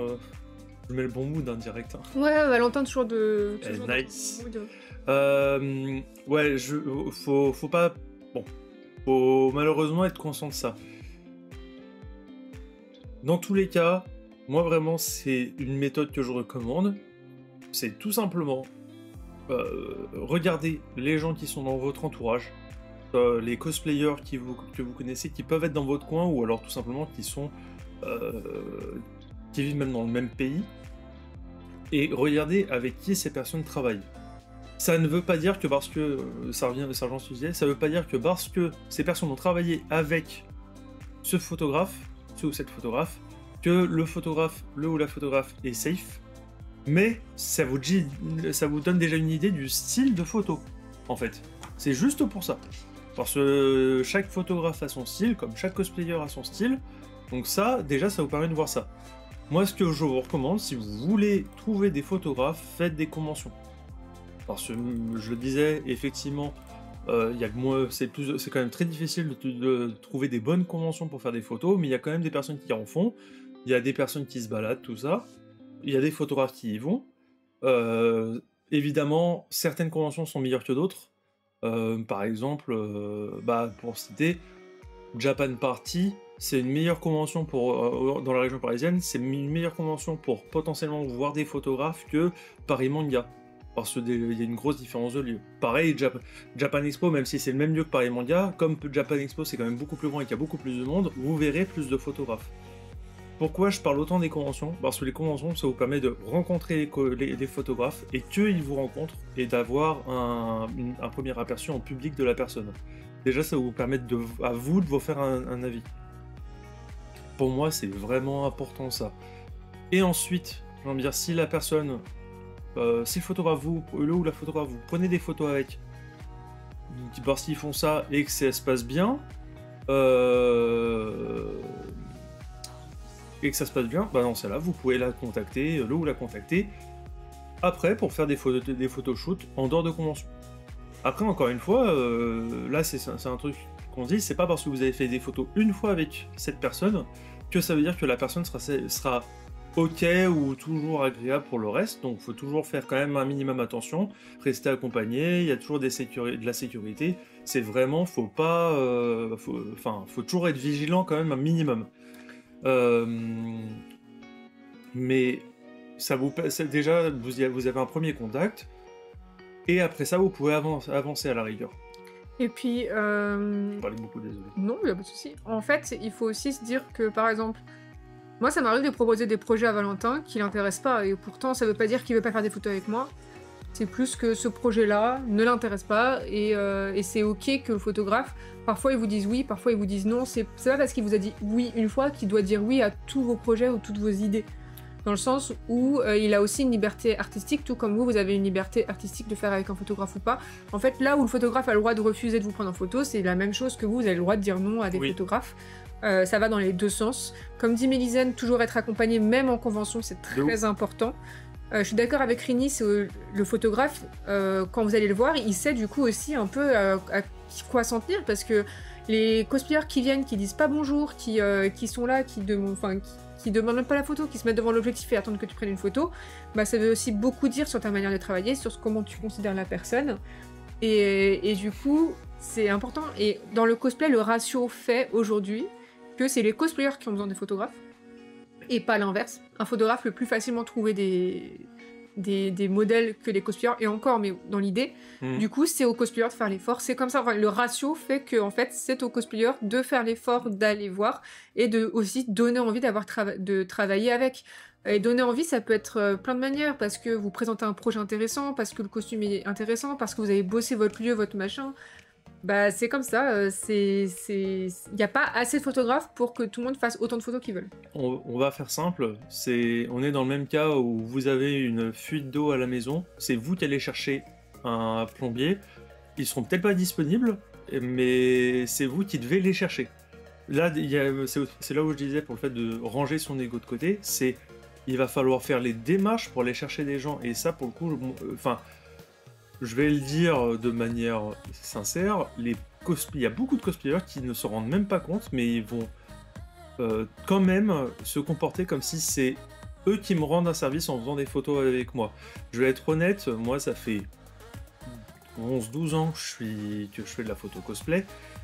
J'ai shooté, désolé, ça fait très égocentrique, mais il faut le dire comme ça, j'ai shooté avec les plus grands noms du pays, d'autres pays, tout ça. Enfin, j'ai fait des shoots dans littéralement une dizaine de pays à ce niveau-là. Ce n'est pas le fait de faire des photos avec un cosplayer que je connais pas qui, moi, va me changer quoi que ce soit. Donc ça, déjà, faut aussi faire attention, parce que c'est ce que dit Nina, c'est le ratio maintenant, il est devenu de manière écrasante, encore plus fort qu'avant, fort pour que par rapport au nombre, enfin il y a maintenant un nombre écrasant de cosplayers par rapport à un nombre de photographes qui n'arrête pas de se réduire. Oui. Et puis, il y a des photographes, en vrai, il y a des photographes qui veulent uniquement prendre des personnes connues en photo. On a tous des noms qui nous viennent en tête quand je dis ça. On connaît tous quelques photographes qui ne font des photos que si t'es un peu connu ou un peu trendy ou un peu voilà. T'as des photographes qui font que avec des jeunes cosplayers et des nouveaux cosplayers. Il y a des photographes qui ne sont intéressés que par un aspect artistique ou un projet artistique, et dans ce cas-là, qui que ce soit, ce qui l'intéresse, ça va être l'univers ou l'ambiance, etc. Faut aussi viser de manière maligne. Par contre, c'est pas parce que, par exemple, un photographe, vous avez l'impression qu'il prend que des photos avec des gens que vous avez l'impression connus, qu'il va forcément pas vous prendre en photo. Bien sûr. Faut quand même tenter, mais ça veut dire que peut-être que non, peut-être que oui, et je termine, pardon. Vas-y. Du coup, j'ai oublié. Attends. My bad. Oui. Attends, j'ai oublié, merde. J'ai oublié ce que je voulais dire. Vas-y, je veux dire, le fait de recevoir potentiellement un nom est normal. Mais ça veut dire aussi, des fois, c'est une question. Moi, par exemple, je dis régulièrement non à des gens, mais en fait, c'est le projet qui m'intéresse pas. Moi, personnellement, une fois que j'ai fait un projet assez spécifique, je vais éviter de le refaire, ce projet. Donc, par exemple, il y a très peu de chances que maintenant je shoote une freerun. Parce que, sauf si c'est un truc super nouveau, freerun, j'ai déjà quand même poncé ça avec Nina, je vais pas le faire. Donc c'est pour ça que je vais dire quand même souvent, malheureusement, non. Parce que si, moi j'ai pas toujours le temps. Ma vie privée, j'y tiens quand même, avoir du temps perso. Et donc je vais pas toujours être dispo. Mais ça veut pas dire que je suis pas intéressé par la personne. Il y a en fait des fois, c'est pour ça, moi, il y a pas mal de cosplayers quand ils me contactent, maintenant ils me proposent plusieurs projets séparés. Et moi, c'est comme ça que je fonctionne. Et effectivement, ça permet quand même de laisser le choix, parce qu'en fait, enfin, il y a des photos, comme le dit, il y a les photographes, ils ont aussi des envies, des goûts personnels qu'il faut prendre en compte. Mm. C'est là où, faut en parler. Il y a aussi l'aspect de dire c'est une enfin ça, on parle dans le cadre d'une collaboration, parce que dans une collaboration, c'est quand même des heures passées de chaque côté. Le photographe s'y retrouve. Ça peut être un peu différent dans le cadre où c'est un shoot que vous payez. C'est ce que j'allais dire. En fait, sinon, il faut aller dans des conventions ou viser des photographes qui prennent des photos payants. Oui. Et si on veut vraiment son style, et y aller. Enfin, je veux dire, Sandy, je sais pas si elle fait toujours des créneaux, mais Sandy, elle avait un style très particulier, très fantasy, très coloré et tout. Si t'avais absolument envie de faire des photos avec Sandy, bah tu prenais un créneau et tu payais, et je trouve que c'est tout à fait normal. Elle avait pas forcément le temps de faire des collabs partout, puis tous les projets l'intéressaient pas, bah la manière qu'elle a de proposer son style à des personnes où le projet l'intéresse peut-être un peu moins artistiquement, mais ils ont envie d'appliquer son style, c'est de la payer. Bah ça marche, et c'est très bien. Donc elle, c'était plutôt hors convention. Et en convention, dans des conventions comme Docomi, il y a plein de photographes qui font des slots payants d'une demi-heure, 3/4 d'heure. T'es sûr d'avoir un créneau, t'es sûr d'avoir des photos. Et là, on n'est pas là pour dire est-ce que mon projet t'intéresse ou pas, on est là pour dire ok, t'es talent de photographe, au service de mon costume, et on y va. Oui, c'est aussi une possibilité. Et souvent, j'ai envie de dire, paradoxalement, si c'est quelqu'un qui a fait plusieurs fois des sessions payantes comme ça, en général, ça se passe bien, parce que, enfin, au bout d'un moment, moi j'en connais peu de photographes qui sont encore à faire des shoots payants où ça se passait mal avec. Donc, bon, après, ça peut quand même mal se passer. Hein. C'est pas une. Portons pas garant. Non, c'est pour ça que je donne pas de nom. Ça peut mal se passer, mais en général, ça implique quand même un peu plus de sérieux à voir, mais dans tous les cas, enfin, ça va, il y aura plus de possibilités. C'est vrai que si on part sur les shoots payants, pour ceux qu'en font. Moi, personnellement, ce que je recommanderais plutôt, c'est des conventions où c'est possible de trouver des photographes qui feraient des shoots. Parce qu'en fait, il y a quand même aussi une question de convention. Moi, j'ai envie de dire, je parlais de Paris Manga. J'ai rien contre la convention, mais le parc d'exposition de Villepinte, c'est moche. C'est vrai. C'est moche. Donc, vous attendez pas à voir masse de photographes à Paris Manga. Surtout que Paris Manga, par exemple, ils ont mis une règle comme quoi, en fait, il n'y a pas le droit de ramener du matériel d'éclairage si t'es pas autorisé par la convention. Ça veut dire qu'il y en a beaucoup, ils vont même pas venir parce que c'est relou. Moi, par exemple, j'en fais partie, j'ai vu la règle, je vais dire, bon, ça me saoule. Je suis d'accord avec Mélisane, c'est pas parce que c'est payant que la personne est sympa ou qu'elle est safe, hein. Ça veut rien dire, le côté payant ne cadre pas la personne ou quoi que ce soit, donc faites attention. Et Ferry qui dit, même pour les shoots payants, je pense que c'est important de voir si le projet intéresse le photographe ou pas. C'est important de rester poli et tout, mais après, ça reste un travail, un service rendu, c'est différent, c'est pour ça que de toute façon, je pense qu'un photographe qui se sent pas de faire un truc parce que c'est pas son univers, il le dira, c'est à sa responsabilité à lui. Moi je dis, il faut mieux faire attention un minimum, effectivement. Faut que en fait, moi c'est plus une question de style. C'est le fait que le projet intéresse le photographe ou pas, pour moi c'est moins ce qui compte, c'est plutôt est-ce que son style convient à ce que tu fais. Si c'est pour faire genre un truc horreur, tout ça, avec un ou une photographe qui fait des photos super douces, bah non, ça va faire quand même bizarre, hein, parce que si tu lui demandes de sortir de sa zone de confort là-dessus, le résultat risque d'être peut-être moins bon que ce que tu attends. Oui. Donc ça, c'est un truc à prendre en compte. Après... Par exemple, tu vas pas aller voir Valentin lui demander de faire du compositing, quoi. Exactement. Moi, personnellement, je le mets clairement dans mes règles. C'est quand je fais des shoots payants, ne vous attendez pas à avoir du compositing, que je rajoute des éléments, tout ça. Je fais une retouche habituelle, mais je vais pas sortir de cette zone-là, parce que je sais que ce sera pas à mon résultat perso. Effectivement, je suis d'accord avec Mélisane et Elina, c'est un shoot payant, on en parle juste parce que c'est quand même ce qui se fait de plus, et quand on introduit la notion de shoot payant, en fait, ce qui va partir, c'est que, effectivement, c'est l'intérêt mutuel est beaucoup moins important, parce qu'en fait, là, pour le coup, vous payez pour avoir son service au photographe. Et dans ce cas-là, en général, pour lui, ça lui convient juste d'avoir ça. Donc faut aussi se dire, là, pour le coup, c'est pour vous que vous faites ça. Et oui, comme on le dit tout le temps, on le répète, on le rabâche, mais c'est important, on reste accompagné, on ne va jamais tout Oui, seul avec un photographe. vraiment. Surtout, s'il vous plaît, si vous êtes vulnérable, on va dire, pour Oui. ça veut tout rien dire, mais si vous êtes jeune, une femme jeune, un homme jeune, que c'est dans des endroits reculés et tout, mais jamais tout seul, au moins 1 à 2 personnes avec vous. Et gardez toujours en tête que des choses peuvent arriver. On a eu des histoires sordides dans le cosplay, on a eu des histoires tout à fait Oui. normales aussi. Il y a de tout, faut pas avoir peur de tout. Mais il y a eu des histoires. Et donc il Oui. faut faire attention et il faut savoir se protéger et du coup ne pas rester seul. Voilà.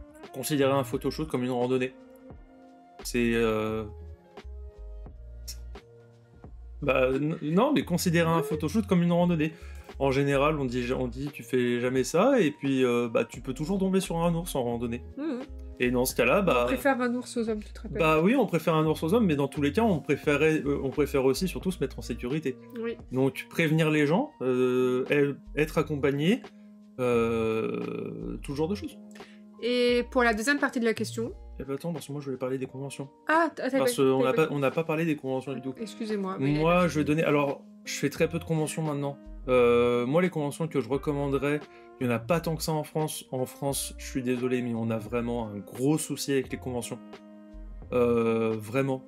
Moi, je trouve ça déprimant. Mais on a un gros problème avec les conventions qui mettent peu de moyens à disposition, qui font... Les lieux dans lesquels on fait les photos sont en général dégueulasses. C'est vraiment relou. Donc ça risque de partir à l'étranger assez vite. Effectivement, Japan Party sur Paris, c'est clairement la plus adaptée. Oui, profitez-en tant que c'est autorisé, parce qu'en fait, on a quand même un gros souci avec les photographes et les cosplayers qui dégradent les lieux. Pour le coup, c'est surtout les cosplayers, je suis désolé de balancer, hein, mais les cosplayers qui dégradent les lieux. Paris Manga, ça arrive à Paris Manga à Porte de Versailles, c'est arrivé à Japan Party au parc de Nanterre. Les cosplayers qui se baladent dans l'eau, tout ça, et qui défoncent tout, c'est un coup à se faire bannir du lieu, donc profitez-en. Polymanga, ok, même week-end que Japan Party, mais alors non, même pas, Polymanga ça a changé de lieu. Donc Oui, Polymanga ça vaut moins le coup, c'est temporaire, mais Polymanga quand ça reviendra le long du lac, ça vaut le coup. En France, a pris... Alors, j'irais Art to Play, c'est ok, mais Art to Play, ils ont mis des règles assez sévères pour les photographes, donc je sais pas comment ça va se passer l'année prochaine. Il y a les conventions dans le sud, je crois qu'il y en a certaines qui sont sympas. C'est quoi, je sais pas, c'est pas Mangazur ou il y a pas mal Mangazur, c'est sympa parce qu'autour, il y a une... Il y a un parc, non? Alors, il y a un petit parc, il y a même des bâtiments un peu médiévaux et tout. Tu peux couper le micro, je vais me moucher 2 secondes.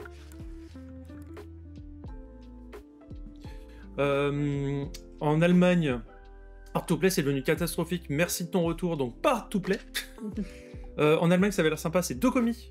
Oui, je pense dont tu c'est parles. là où on Dokumi, c'est très bien. En Allemagne, il y a beaucoup plus de conventions dans des lieux sympas, et les lieux de convention sont beaucoup plus cool qu'en France. C'est horrible. Il y a des mini-conventions dans les parcs japonais, ça peut valoir le coup, tout à fait. Camille Play, qui est dans le parc oriental de Molévrier, Très sympa, ouais. qui est très, très sympa. Très sympa. Dolomite. Dolomite. Alors les Dolomites, c'est en Italie, c'est ça. Dokumi, je pense. Non, c'est Dokumi. Attends, je vais le Non, mais non, c'est juste que c'est son autocorrect. Ah oui. Ça me fait rire. C'est l'autocorrect. Ouais. Japan Tour, c'est correct. Ils essayent d'ajouter des photobooths en plus extérieurs qu'il y a des espaces ok. Oui.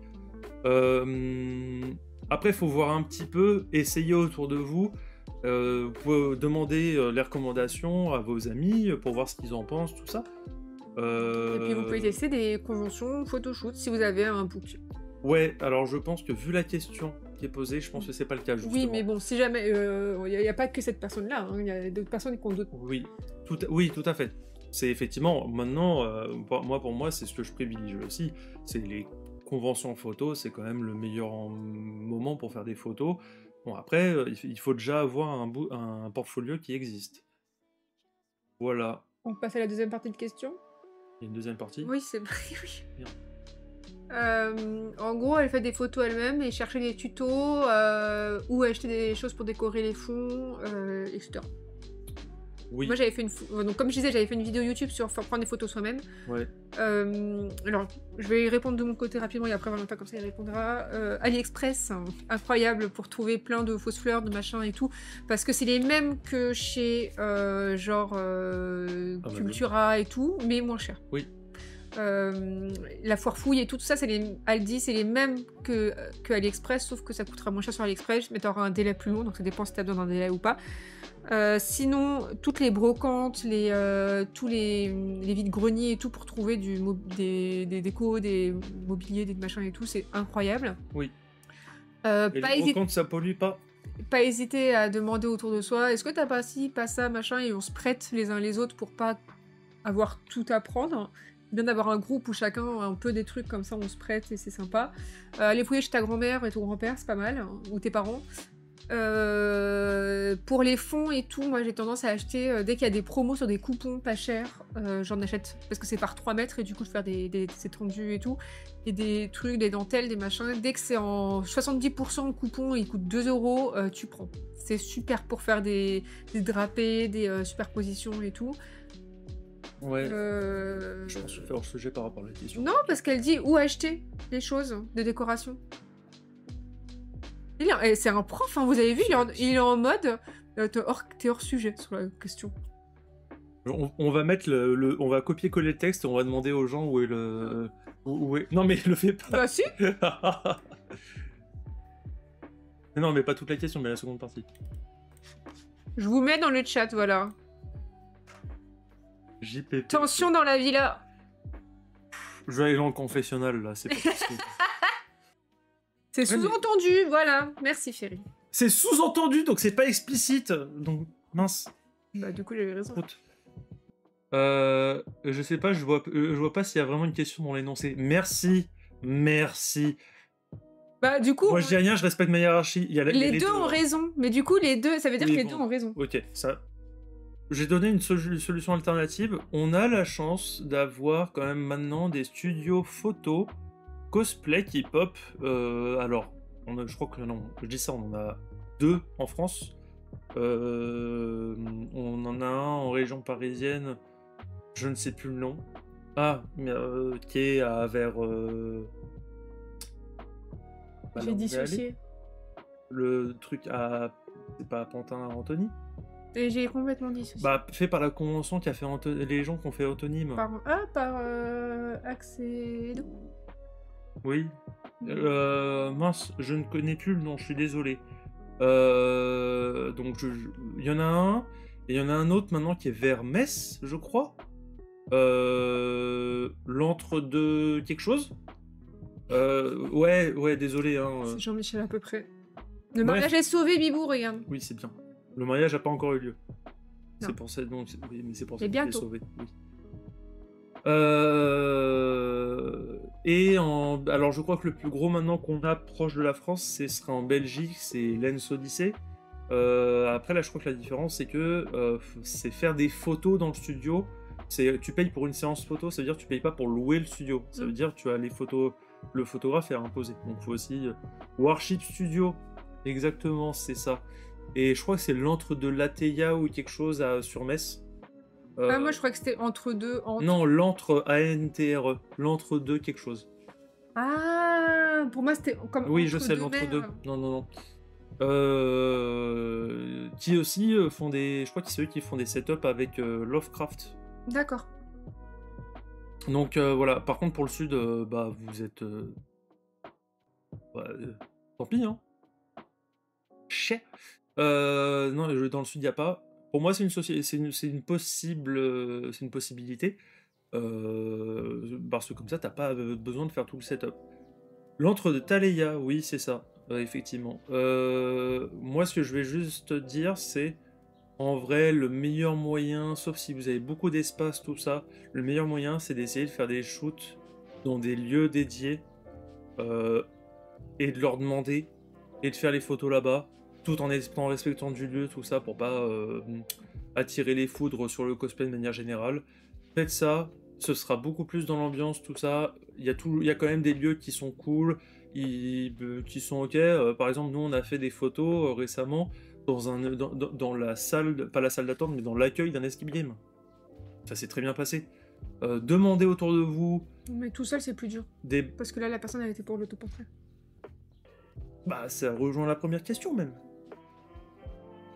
Mais même pour des autoportraits, tu peux faire ça. Justement. Ouais, mais je pense que c'est difficile de se C'est un dire, peu je plus vais aller demander difficile. à un escape game s'ils peuvent me prêter une salle Oui. pour prendre une photo toute seule. Bien sûr. Mais voilà. Le dernier bar avant la fin du mois, je pense crois, qu'ils avec- refusent c'était- maintenant. Maintenant, je crois que c'est fini, toi. Ouais, je Faut crois que c'est payer. fini. Mais voilà, c'est effectivement. Alors, effectivement, on fait ça plus pour des shoots dédiés. Après, pour des autoportraits, il y a un truc très simple qui marche, c'est aussi juste un Airbnb ou une chambre d'hôtel. Alors, je veux dire, un Airbnb, c'est plus approprié parce que ça fait. Bah, c'est pas qu'une chambre, souvent c'est un peu plus grand pour le prix, mais c'est une possibilité. Hein. Moi, j'en connais qui font ça, c'est quand même sympa. C'est pas pareil comme lieu, mais effectivement. Après, même si on parle d'autoportrait, vous pouvez aussi avoir juste quelqu'un qui vous accompagne et qui appuie sur l'appareil photo. Oui, c'est vrai. Ça, c'est aussi, j'ai envie de dire, l'autoportrait, c'est finalement, tu prépares tout, mais entre l'appareil photo sur un trépied et l'appareil photo qui est tenu par un trépied humain, donc un bipied, Ça dépend s'il a une grosse bite. elle était méritée, celle-là, je suis désolé, c'était mérité de ouf. En plus, j'ai failli faire la blague, me dire, mais attends, on est quand même sur ton stream, là, faut pas déconner. Non, mais vraiment, pas sortable, celle-là. Hein. C'était beauf. C'est quoi le... non, je veux pas... Oui, c'était très beau. C'était très très beau. Bref. On peut plus. Voilà. Moi, je vais faire la vraie question, la vraie truc qui est... Est-ce qu'il y a peut-être moyen d'en faire donc pour des studios photos ou des conventions qui font des petits bouffes? Non. Non, en général, ils auront ce qu'il faut déjà. Vous pouvez toujours proposer, mais déjà, il n'y a pas beaucoup de studios photos pour le cosplay en France. Et les conventions, en général, bah, elles font pas de studio. Donc c'est soit des événements... Tout ça, j'ai ri très fort. Merci.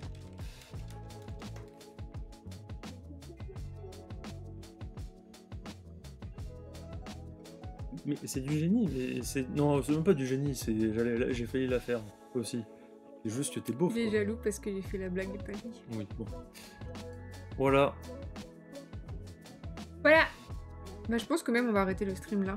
Il y avait une quatrième question, mais je pense que là je suis fatiguée et que Regarde, on on a a pas 2 heures de raté. stream.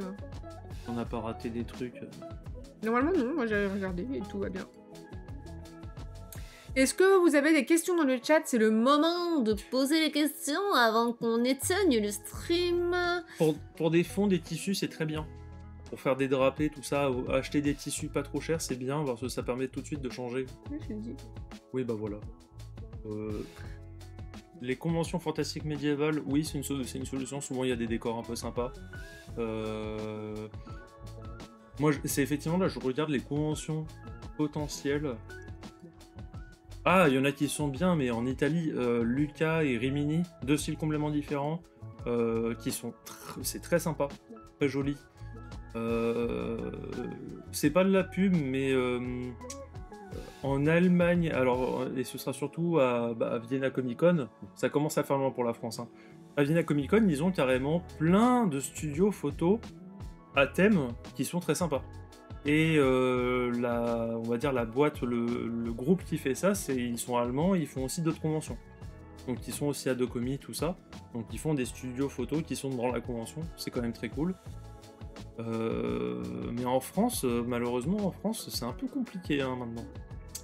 C'est dommage, mais je vois pas de convention publique qui ont vraiment des lieux sympas. Toi, c'est pas toi qui vas pouvoir en dire.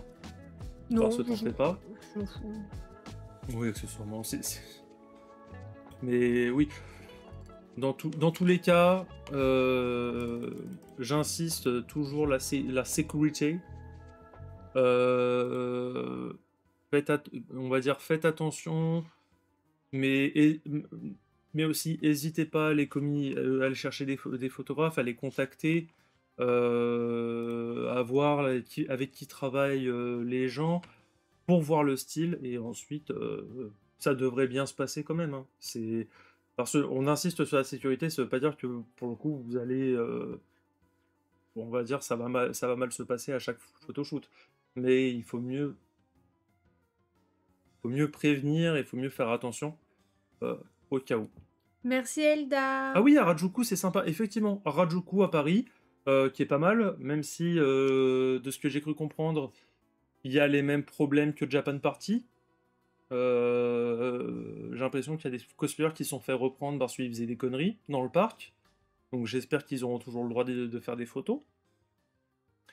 Harajuku c'est bien, et voilà. Oui. Voilà. Et bah, je pense qu'on va pouvoir s'arrêter là. Merci beaucoup, Elda, c'est adorable ce que t'as dit. Je t'ai fait des cœurs, je sais pas si t'as vu. On se retrouve demain à 14h pour Elden Ring. Et dimanche soir, on fait une soirée multi. Et je ferai en stream, je pense. Donc n'hésitez pas, oui. N'hésitez pas à rejoindre dimanche soir, 20h30, en stream aussi. Voilà.